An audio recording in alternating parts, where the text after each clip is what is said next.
कहा जाता है desperation is the mother of determination. शायद में डिटर्मिनेशन क्यों होती है? डेस्परेशन थी, इस मैंने आज इसको बांधना ही है। तो इसी ढंग से ये डेस्परेशन आ जाए हमारे अंदर, ये लालसा, ये लौल्य आ जाए कि इसी जीवन में मुझे कृष्ण प्रेम प्राप्त करना है, तो फिर हम हर कठिनाइयों का सामना कर पाएंगे। हम देखते हैं प्रभुपाद जी के शिष्यों में ही, एक बार परम पूजनीय जयप्रदा स्वामी महाराज कलकत्ता में रथ यात्रा थी, तो उन्होंने वहाँ पर क्वेश्चन आंसर का बूथ लगाया हुआ था। तो महाराज को बताया सुबह कि क्वेश्चन आंसर का बूथ है, आप इवनिंग में हो सके तो आ सके तो आइए आना। पूरा दिन बहुत व्यस्त मीटिंग्स थी, मीटिंग्स हो गई। महाराज मीटिंग से बीच में से निकले कि मैंने भक्तों को बोला है क्वेश्चन आंसर बूथ में जाऊंगा। महाराज का स्वास्थ्य आप जानते हैं कैसे है, उस स्वस्थ के अस्वस्थ अवस्था में इतनी मीटिंग्स अटेंड करने के बाद महाराज वहाँ पे गए और लगभग 1 घंटा क्वेश्चन आंसर बूथ में बैठे। और जब वहाँ से निकल रहे थे तो महाराज कह रहे थे कि कितने जीव हैं भटके हुए जिनको कृष्ण की आवश्यकता है ना। और भक्तों ने बोला महाराज आपने इतना कष्ट क्यों उठाया? तो उन्होंने बोला मेरे इस शरीर का फ़ायदा ही क्या अगर मैं इसको भगवान की सेवा में ना लगाऊं। इस अवस्था में भी बोल रहे हैं मेरा शरीर का क्या फ़ायदा। तो ये स्पिरिट है प्रभुपाद की, और ये स्पिरिट थी देखते हैं प्रभुपाद जी के शिष्यों में, और यही हमारे सामने जीवंत उदाहरण है। तो इसलिए पूरा हमें प्रयास करना चाहिए और खुशी खुशी, ये नहीं कि अब फंस गए क्या हो गया है ना। कहा जाता है कि भक्ति में आना बहुत कठिन है, हर कोई तो आता नहीं, मनुष्यानाम सहस्त्रेषु।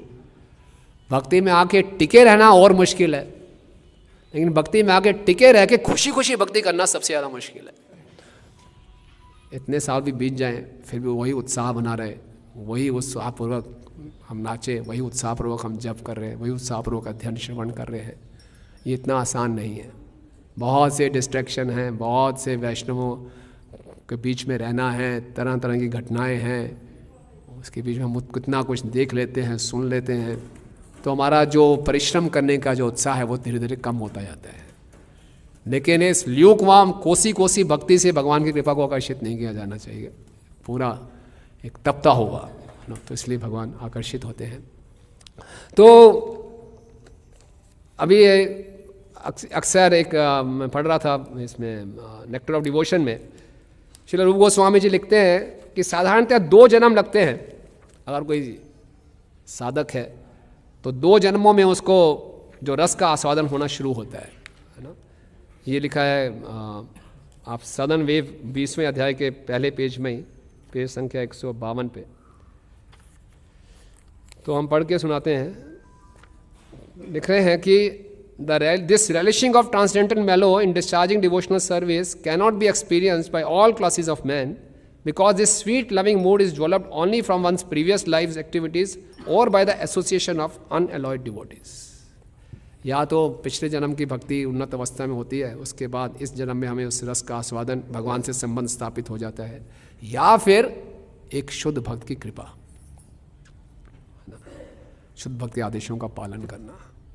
तो वो हमारा सौभाग्य है कि हमें श्रील प्रभुपाद जी की शरण प्राप्त है।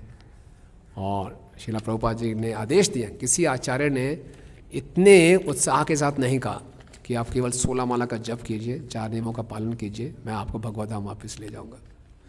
ये बहुत बड़ा एक कंसेशन है, बहुत बड़ी कृपा है। तो इस अवस्था में हम हैं, इतना हमारा सुंदर सौभाग्य है, सारी अनुकूल परिस्थितियां हैं, तो हमें क्या करना चाहिए, इस अनुकूल परिस्थितियों का हम पूरा लाभ उठाएं।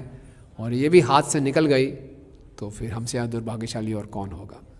तो इसलिए आज कार्तिक का मास है और ये यशोदा दामोदर की सुंदर लीला है, तो इसमें हम प्रेरणा ले सकते हैं कि हम भक्ति में बहुत उन्नत हों और तीव्र गति से सब भक्त लोग प्रयास करेंगे। हम बुरा मत माने, मैं छोटा मुँह बड़ी बात कह रहा हूँ, सभी वरिष्ठ भक्त बैठे हैं, लेकिन ये मुझे कुछ शिक्षाएँ मैंने प्राप्त की और मैं शेयर करना चाह रहा था कि आप आशीर्वाद दें, हम सब आप मुझे आशीर्वाद दीजिए कि मैं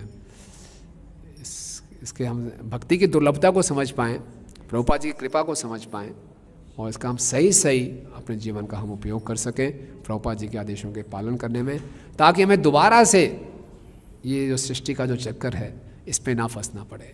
यहाँ तो ब्रह्मा जी के एक दिन में कौन कौन से मनु इनका नाम आया, हमारा तो नाम भी नहीं आएगा कहीं पे, कुछ नाम कुछ पता भी नहीं चलेगा कहाँ गए। प्रभुपाद कहते हैं जैसे ऊपर के लोगों के लिए मनुष्य वैसे जैसे दिवाली फ्लाई, दिवाली के जो मच्छर होते हैं अगले दिन सब मरे होते हैं, लाखों की संख्या में मरे होते हैं, कोई गिनता भी नहीं। हम बहुत बड़ी बड़ी उपाधियाँ प्राप्त कर लें, बड़ी बड़ी डिग्रियाँ प्राप्त कर लें, कहीं नाम भी नहीं आएगा। और इस छोटे से जीवन में उसने ये क्या दिया, उसने यूँ नहीं किया, वो नहीं किया, हम कितने दुखी रहते हैं, परेशान रहते हैं, अपना जप खराब करते हैं, यूँ निकल जाएगा जीवन, पता भी नहीं चलेगा। लेकिन इस यूँ में भी हम हरि बोल गए तो हो जाएगा काम, है ना। प्रभुपाद कहते हैं और life is like a flash in the pan. Brahma ji का जीवन ही फ्लैश इन द पैन है। जैसे माता लोग कुकिंग करते होंगे, आपने बर्तन रखा, पैन रखा, उसमें गरम गरम घी गिरा तो एक अग्नि उठती है और ख़त्म हो जाती है, वो जीवन है। ब्रह्मा जी का जीवन भी वही है, तो हमारा क्या है। तो इसलिए, लेकिन ये जो प्रोसेस है बहुत पावरफुल है, संकीर्तन आंदोलन। इस संकीर्तन आंदोलन की अग्नि में अपने आप को हम झोंक दें तो फिर हम इसका लाभ उठा सकते हैं। अब इसमें हो सकता है कि हम सुन लें ऐसा कि पूरा शरीर लगा देना है, थका देना है, तो कई भक्त क्या करेंगे, अपनी अपरिपक्वता के कारण अपने स्वास्थ्य को कंप्रोमाइज़ करेंगे। तो क्या कर रहे हैं, भक्तिविनोद ठाकुर जी बता रहे हैं कि अच्छे ढंग से स्वास्थ्य को, साधना को, सेवा को संतुलन बनाते हुए हम करें तो हमारे को ये जो आनंद है इसी जीवन में प्राप्त हो सकता है। एक भक्त ने बनाया कि एक्रोनिम 4 B's, BBBB, बैलेंस भक्ति ब्रिंग्स ब्लिस, है ना। क्या है, बैलेंस भक्ति ब्रिंग्स ब्लिस, है ना। तो हम तो इस ढंग से हम कहें तो अपने जीवन के लक्ष्य को हम प्राप्त कर सकते हैं। हरे कृष्ण।